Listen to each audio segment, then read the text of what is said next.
Il est rentré dans une mosquée, mais pas dans une mosquée comme une autre. L'imam récitait des versets, mais c'était pas en arabe, et ça parlait directement à son âme. L'histoire que je vais te raconter, elle s'appelle le Jumu'ah des ombres. Dans Zagora, sud du Maroc, jour de Jumu'ah, Yassine, 29 ans, il part seul avec sa voiture pour couper un peu du monde. Road trip vers le sud, le désert, les dunes, le calme. Vendredi, 12h30, l'heure du prêche approche, mais autour de lui, rien du tout. Aucune mosquée, aucun appel, jusqu'à ce qu'il voit au loin un minaret, tordu, presque enterré. Il descend de la voiture et il voit aucune chaussure à l'entrée. Personne dehors, pas de klaxon et pas d'enfant. Mais là, l'Éden retentit d'un coup. Long, épais, comme s'il sortait du sol. Il se dit, même ici, faut pas rater Jumu'ah. Il entre et là, la mosquée est pleine. Fidèles alignés, tous immobiles, pas un souffle, pas un mot. Mais aucun ne s'est vu rentrer. Il prend place discrètement au fond et le silence est pesant, comme si l'air n'osait pas bouger.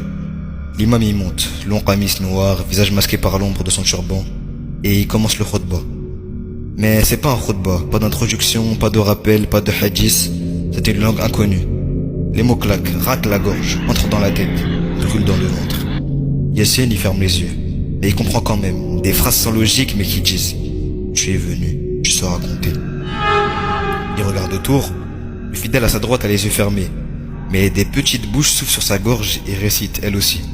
Celui à gauche, lui, il a un chapelet, mais il tient les perles avec des doigts en trop, 9 par main. L'air devient chaud, puis glacé. Yassine veut sortir. Mais quand il se lève, tous les regards se tournent d'un seul coup. Des yeux blancs, d'autres noirs, certains sans pupilles, d'autres sans paupières. L'imam il lève la main et dit « Tu fais déjà partie du prêche, pourquoi partir avant la fin ?» Yassine y court, il pousse la porte, il est dehors, il fait nuit, noir total, pas une étoile, pas un son. Et dans le silence, le Eden recommence, mais c'est sa propre voix qu'il entend, récitant des mots qu'il ne connaît pas. Puis après tout cela, personne n'a revu Yassine. Mais ceux qui s'approchent trop du désert à Jumu'ah jurent avoir entendu la prêche dans une langue que leur âme a reconnue, mais que leur bouche ne peut pas répéter. Je crois que c'est une légende. Demande à quelqu'un de Zagora au Maroc, et s'il est gentil, il dira ça, Inch'Allah. Si t'as kiffé l'histoire, n'hésite pas à commenter l'heure à laquelle tu vois cette vidéo. Vous êtes beaucoup à avoir rejoint la chaîne, Masha'Allah les frères. Merci pour la force que vous nous donnez. Et n'hésitez pas aussi à donner vos avis sur l'histoire en commentaire. Puis voilà les frères et sœurs, portez-vous bien. Assalamu alaikum la famille.